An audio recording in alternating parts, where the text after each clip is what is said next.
name is Emma, and today I'm going to demonstrate to you how to make a white stock.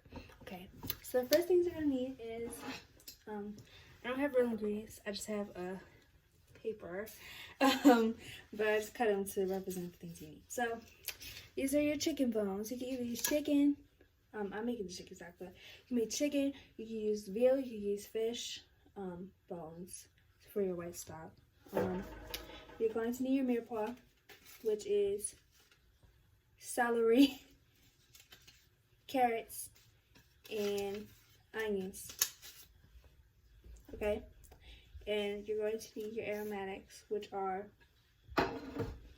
in the sachet. Sachet is a bundle of herbs and spices. It's usually wrapped in a cheesecloth and tied around. So you'll need thyme. I just cut in sheets. Parsley and a bay leaf. And then you can wrap in this little cheesecloth here and place it in. So when you start your stock, you're going to add your bones in first, and then you're going to take your cold water, okay? Cold water, because if it's hot or if it's warm, it may make the stock too cloudy. You don't want the stock to be cloudy. You want the stock to be clear, just because, yeah, it needs to be clear. So, yeah, you want to start with cold water and then bring it to a boil when you cook it, okay? So, you add your bones and you add your water, and then you bring it to a slow boil, just for a little bit, not for too long. And then you reduce it down to a simmer.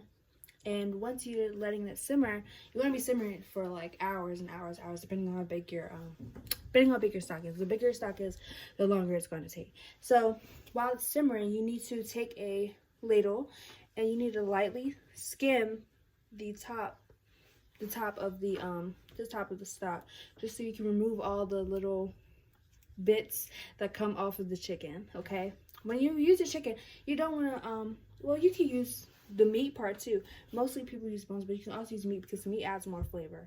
And also you want to use younger bones than rather than older bones, because younger bones have more collagen, which produces gelatin, and also gives it like a more rich mouthfeel at the end of your stock after it's being done cooking. So after you're skimming, you want to constantly do that so your stock is clear and you can kind of see through it, okay? Then you're going to add your aromatics and your mirepoix. So, once again, your mirepoix is your vegetables.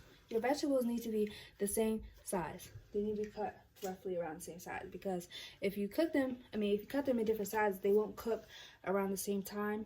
So, it's just going to take longer to cook. Or it may take less to cook and just won't be even while it's cooking or while it's simmering. After you add your mirepoix, then you're going to add your sachet of herbs and spices, and then you can just let that simmer for hours, depending on how, the bigger, people make stocks that are like this big, people make stocks that are this small. So the bigger it is, the longer it takes. Some people simmer it overnight, just keep it on low, let it simmer overnight. Do 3 to 4 hours, 12 hours, or overnight, okay? So, yeah. So then when you're done, depending on if you're using serving it immediately, you don't want to, you need to let it cool just for a little bit. Well, just let it cool to like at least room temperature, so you can pour it into an airtight container. If you're not serving it immediately, you need to pour it to an airtight container. First, you need to ladle it out, just so it's safe enough to pour, and then once it's low enough for you to pour, you can pour it into your airtight container. Also to reduce it from being too cloudy. Once again, you don't want your stock to be cloudy, okay? So after you put in your airtight container, you can put it in the refrigerator for up to a week. I believe it's about up to a week.